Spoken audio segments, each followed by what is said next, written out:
9th class Telugu పాఠ్యపుస్తకంలోని పద్య భాగంలో ఉన్నటువంటి పాఠాల గురించి, వాటి యొక్క ప్రక్రియల గురించి, వాటి యొక్క ఇతివృత్తం ఏంటి, ఆ పాఠాన్ని ఎవరు రచించారో రచయితల గురించి మనం తెలుసుకుందాం.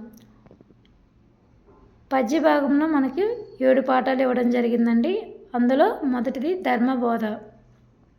ఈ ధర్మబోధ అనేటటువంటి పాఠ్యభాగం యొక్క ప్రక్రియ ఏంటంటే ప్రాచీన పద్యం అన్నమాట.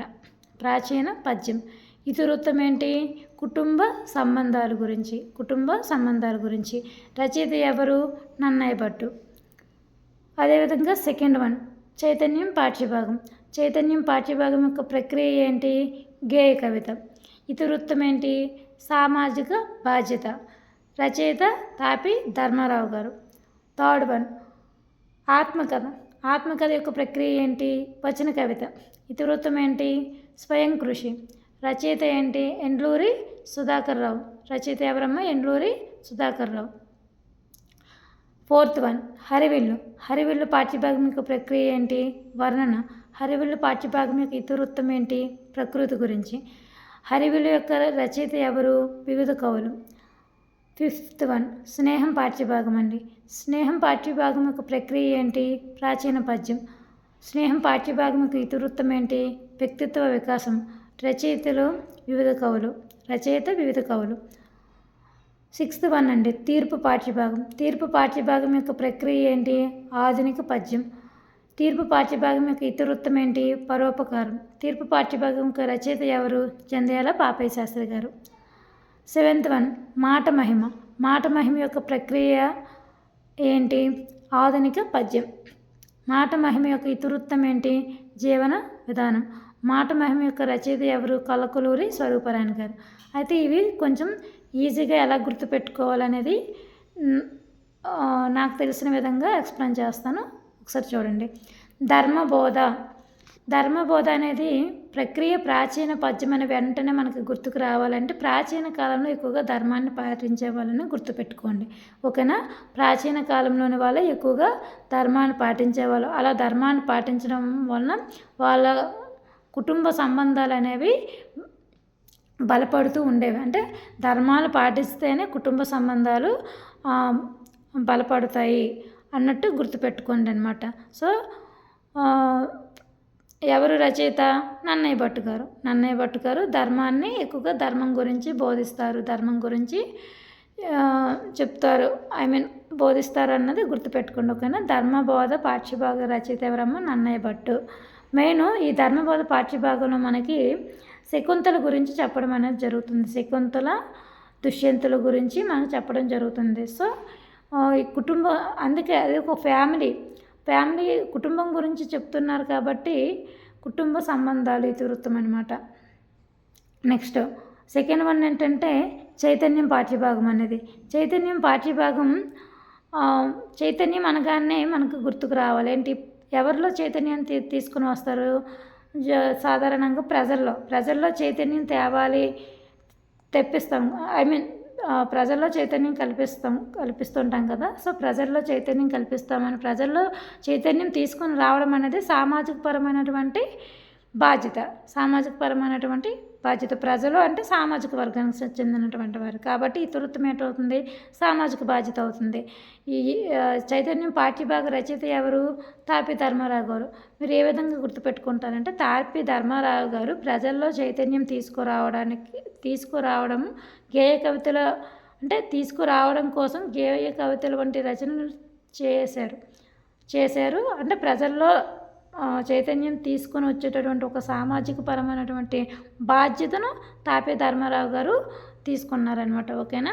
ప్రజల్లో చైతన్యం గేయ కవితల రూపంలో గేయ కవితల వంటి రచనలు చేసి ప్రజల్లో చైతన్యం తీసుకుని వచ్చేటటువంటి ఒక సామాజిక బాధ్యతను తాపి ధర్మారావు గారు తీసుకుంటున్నారు, లేదా తాపి ధర్మారావు గారు బాధ్యత వహిస్తున్నారు అని గుర్తుపెట్టుకోండి. నెక్స్ట్ థర్డ్ వన్ ఆత్మకథ. ఆత్మకథ అంటే ఏంటి? మన కోసం మనం చెప్పుకునేటటువంటి కథ. సో మన కోసం చెప్పుకునేది ఏంటంటే పద్య రూపాల్లో కూడా చెప్పుకోం. సో వచన రూపంలో చెప్పుకుంటాం. సో వచన కవిత అవుతుంది ప్రక్రియ. ఇతివృత్తం ఏంటి? ఆత్మ కథ అంటే మన కోసం మన గురించి రాసుకునేటటువంటి కథ. మనమే స్వయంగా ఇప్పుడు మనకు ఆత్మ కథని మన కథ మనకే తెలుస్తుంది కదా, మనమే రాసుకుంటాం బయోగ్రఫీ. సో ఈ ఆత్మకథ మన కోసం మన కథను మనమే రాసుకుంటాం కాబట్టి అక్కడ కృషి మన యొక్క కృషే కదా, రాతలో మన యొక్క కృషే ఉంటుంది. సో స్వయంగా మనమే రాస్తాం మన కథని. సో ఇతివృత్తం ఏంటవుతుంది? స్వయం కృషి అవుతుంది. రచయిత ఎండ్లూరి సుధాకర్ రావు గారు. ఇలా ఎండ్లూరి సుధాకర్ రావు గారు ఆత్మకథను రచించడంలో ఆత్మకథలు వంటి రచనలు చేయడంలో ఆయన ప్రసిద్ధి అని గుర్తుపెట్టుకోండి. నెక్స్ట్ ఫోర్త్ వన్ ఏంటంటే హరివిల్లు అండి. హరివిల్లు అంటే ఇంద్రధనుస్సు. హరివిల్లు దేనిలో భాగము? ప్రకృతిలో భాగం. ప్రకృతిని మనం పద్యాల రూపంలో చెప్తామా? చెప్పము. ప్రకృతిని మనం వర్ణిస్తాం. ప్రకృతి ఎంత అందంగా ఉంది, ఆకుపచ్చని పొలాలు సంథింగ్, ఈ విధంగా మనం ప్రకృతిని వర్ణిస్తాం కాబట్టి దాని యొక్క ప్రక్రియ ఏంటవుతుంది? వర్ణన రూపం అవుతుంది. ఇతివృత్తం ఏంటంటే ప్రకృతి గురించి. హరివిల్లు ప్రకృతిలో ఒక భాగం కాబట్టి సో ఇతివృత్తం ప్రకృతి గురించి తెలియజేస్తుంది. రచయితలకు వచ్చేసరికి ఇక్కడ వివిధ కవులు అండి. మరి మీరు వివిధ కవులు ఎలా గుర్తుంచుకుంటారంటే హరివిల్లు అందరికీ నచ్చుతుంది. అందరూ కూడా ప్రకృతి గురించి వర్ణిస్తారు. సో ఈ విధంగా ప్రకృతి అనేది ఎవరికి నచ్చుతుంది? ప్రతి ఒక్కరికి నచ్చుతుంది. ప్రతి ఒక్కరు కూడా వారికి నచ్చినట్టు ఆ ప్రకృతి గురించి వర్ణన చేయడం అనేది జరిగింది, రచించడం జరిగింది. ఈ విధంగా గుర్తుపెట్టుకోండి. సో ప్రకృతి అందరికీ నచ్చుతుంది కాబట్టి వివిధ కవులు అని గుర్తుపెట్టుకోండి రచయిత. నెక్స్ట్ ఫిఫ్త్ వన్ ఏంటంటే స్నేహం అండి. స్నేహం పాఠ్యభాగం అనేది ప్రాచీన పద్యం.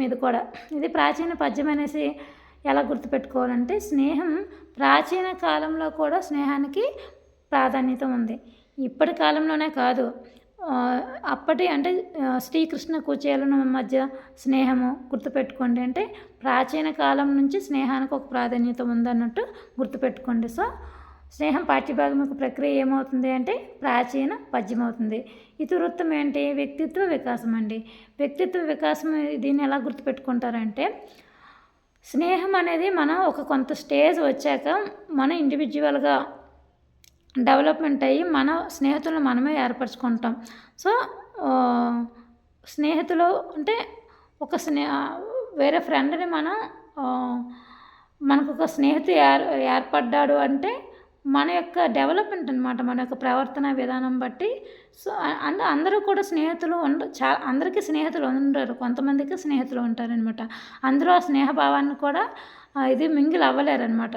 సో కొంతమందికి చాలా ఎక్కువ మంది ఫ్రెండ్స్ ఉంటారు, కొంతమందికి చాలా తక్కువ మంది ఉంటారు. ఎందుకంటే వాళ్ళు మింగిల్ అవ్వరు, స్నేహభావాన్ని ఏర్పరచుకోరు. సో ఇలా స్నేహభావాన్ని ఏర్పరచుకోవడం మనం ఏర్పరచుకోవాలి. సో మనకు ఉండాలన్నమాట, ఒక వ్యక్తిని మనం ఫ్రెండ్స్గా చేసుకోవాలనేది ఆ వ్యక్తితో మాట్లాడాలి, చేయాలి. ఆ విధంగా స్నేహం అనేది ఏర్పడుతుంది. సో వ్యక్తిత్వ వికాస్ ఇండివిజువల్ డెవలప్మెంట్ అనమాట. సో స్నేహాన్ని మనంతటి మనము ఏర్పరచుకుంటాం కాబట్టి ఇతివృత్తం వ్యక్తిత్వ వికాసంగా గుర్తుపెట్టుకోండి. ఇండివిజువల్గా మన ఫ్రెండ్స్ని మనమే ఏర్పాటు చేసుకుంటాం మన యొక్క ప్రవర్తన ద్వారా. అందుకోసమే వ్యక్తిత్వ వికాసం. ఇది కూడా వివిధ కవులు. స్నేహం అనేది చాలామందికి నచ్చుతుంది. స్నేహం అనేది అందరికీ నచ్చుతుంది కాబట్టి అందరూ కూడా స్నేహం గురించి ఇక్కడ చెప్పడం అనేది జరిగిందనమాట. సో ఇక్కడ వివిధ కవులు. నెక్స్ట్ సిక్స్త్ వన్ ఏంటంటే తీర్పు పాఠ్యభాగం అనేది. తీర్పు పాఠ్యభాగం అనేది ఆధునిక పద్యం. ఇక్కడ మీరు ఎలా గుర్తుపెట్టుకుంటారంటే తీర్పు పాఠ్యభాగ రచయిత జంధ్యాల పాపయ్య శాస్త్రి గారు అని గుర్తుపెట్టుకోండి. సో జంధ్యాల పాపయ్య శాస్త్రి గారికి తీర్పులు చెప్పడం అంటే చాలా ఇష్టం అనమాట ఆయనకి. నెక్స్ట్ ఆ విధంగా గుర్తుపెట్టుకోండి. ఇప్పుడు ఆయన ఆధునిక కవి, ఆయన 20వ శతాబ్దపు కవి ఐ థింక్ అనుకోవడం కాదు, 20వ శతాబ్దపు కవి అనమాట. సో ఆధునిక కవి అని గుర్తుపెట్టుకోండి. సో జంధ్యాల పాపయ్య శాస్త్రి గారు ఆధునిక కవి కాబట్టి ఆయన ఆధునిక పద్య ప్రక్రియ అనమాట తీర్పు. సో ఆయనకు తీర్పు చెప్పడము చాలా ఇష్టం. సో తీర్పు పాఠ్యభాగ రచయిత జంధ్యాల పాపయ్య శాస్త్రి గారు. ప్రక్రియ ఆధునిక పద్యము. ఇతివృత్తం ఏంటి? పరోపకారం. ఈ పరోపకారాన్ని ఏ విధంగా గుర్తుపెట్టుకుంటారంటే మనం ఒకప్పుడు తీర్పులు అంటే పంచాయతీలు పెట్టేవాళ్ళు గ్రామాల్లోని. సో ఇప్పుడు అలా కాదు, న్యాయస్థానాలు అవన్నీ వచ్చేసాయి. అయితే ఇక్కడ పంచాయతీల ద్వారా తీర్పు చెప్పినా, న్యాయస్థానాల ద్వారా తీర్పు చెప్పినా, ఏ విధంగా అయినా సరే జంధ్యాల పాపయ్య శాస్త్రి గారు తీర్పు చెప్పేవారు. ఎవరికి తీర్పు? పరులకు చెప్తాం. పరులకు మనం ఇతరులకు తీర్పు చెప్పినప్పుడు వాళ్ళకి మనం ఉపకారం చేసినట్టే, సహాయం చేసినట్టే. మనం ఒకరికి తీర్పు చెప్పామనుకోండి, మన తీర్పు వల్ల వాళ్ళకి చాలా సహాయం అవుతుంది. సో వాళ్ళు మనకి కృతజ్ఞత భావాన్ని కృతజ్ఞత పరులే చెప్పుకుంటూ మీరు మాకు చాలా ఉపకారం చేశారండి అనేసి మనకి వాళ్ళు కృతజ్ఞత భావాన్ని కూడా మనం తీర్పు చెప్పిన తర్వాత తెలియజేయడం అనేది జరుగుతుందన్నమాట. కృతజ్ఞతను తెలియజేస్తారు. సో మనం ప్రజలకు తీర్పు చెప్పడం, ప్రజలంటే ఎవరు? పరులు, ఇతరులకు మనం ఎక్కువగా తీర్పు చెప్తాం కాబట్టి వాళ్ళకి మనం డైరెక్ట్గా ఇండైరెక్ట్గా ఏ విధంగా అయినా వాళ్ళకి మనం ఉపకారం చేస్తున్నట్టు అక్కడ. సో ఇక్కడ అంటే పరులకు తీర్పు చెప్తాం కాబట్టి అది తీర్పు చెప్పడం వాళ్ళకి ఉపకారం అవుతుంది.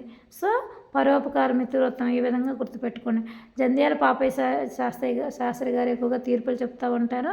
ఆ తీర్పులు చెప్పడం పరులకు ఉపకారం అవుతుంది. సో పరోపకార మిత్రత్వం ఆధునిక పద్య ప్రక్రియ. నెక్స్ట్ మాట మహిమ అండి. మాట మహిమ ఒకప్పుడు ఎవరు మాటలు అంతగా ఆడేవాళ్ళు కాదు. ఇప్పుడు ప్రతి ఒక్కరూ అంటే ఎక్కువగా మాట్లాడుతూ ఉంటారు చాకచక్యంగా. సో ఇప్పుడు ఏమున్నా లేకపోయినా మాటలు ఎక్కువగా ఉంటే బతికేస్తారని అంటుంటారు కదా. సో కొలకలూరి స్వరూపారాయణ గారు చాలా మాటకారి అన్నట్టు, అంటే మాటలతో మహిమ చేస్తుంది, మాటకారి అన్నట్టు గుర్తుపెట్టుకోండి. సో మాట మహిమ పాఠ్యభాగ రచయిత కొలకలూరి స్వరూపారాయణ గారు. ఇక్కడ ఏంటి, ఈవిడ కూడా ఆధునిక రచయితే ఈవిడ కూడా. సో ఆధునిక పద్యం ప్రక్రియ, ఆధునిక పద్యము. నెక్స్ట్ అంటే వాళ్ళు ఆధునిక కాలం వల్ల లేకపోతే రీసెంట్ కవుల అంతకుముందు ఉన్నటువంటి కవులు అనేది మనం కొంచెం గుర్తుపెట్టుకుంటే దాన్ని బట్టి కూడా మనం చెప్పడం జరుగుతుంది. సో మాట మహిమ అనేది ఆధునిక పద్యము. జీవన విధానం, ఇప్పుడు మన యొక్క మాట తీరు మీద మన యొక్క జీవన విధానం అనేది డిపెండ్ అయి ఉంటుంది. మనం చక్కగా మనం మాట్లాడే విధానం చక్కగా ఉంటే మన జీవన విధానం కూడా చక్కగానే వెళ్తుంది. ఏమాత్రం మనం ఏ విధంగా అయినా సరిగా మాట్లాడకపోయినా, ఏదో ఎవరితో అయినా నోటు జారే విధంగా మాట్లాడినా సరే అక్కడ డిస్టర్బెన్సెస్ రావడము సంథింగ్ ఇంకా అవుతుందన్నమాట. సో ఇక్కడ ఏ విధంగా గుర్తుపెట్టుకోండి, మన యొక్క మాట తీరు మీద మన యొక్క జీవన విధానం ఆధారపడి ఉంటుంది. ఆ విధంగా గుర్తుపెట్టుకోండి. సో ఇతివృత్తం జీవన విధానం. సో రచయిత కొలకలూరి స్వరూపారాయణ గారు. ఓకేనా?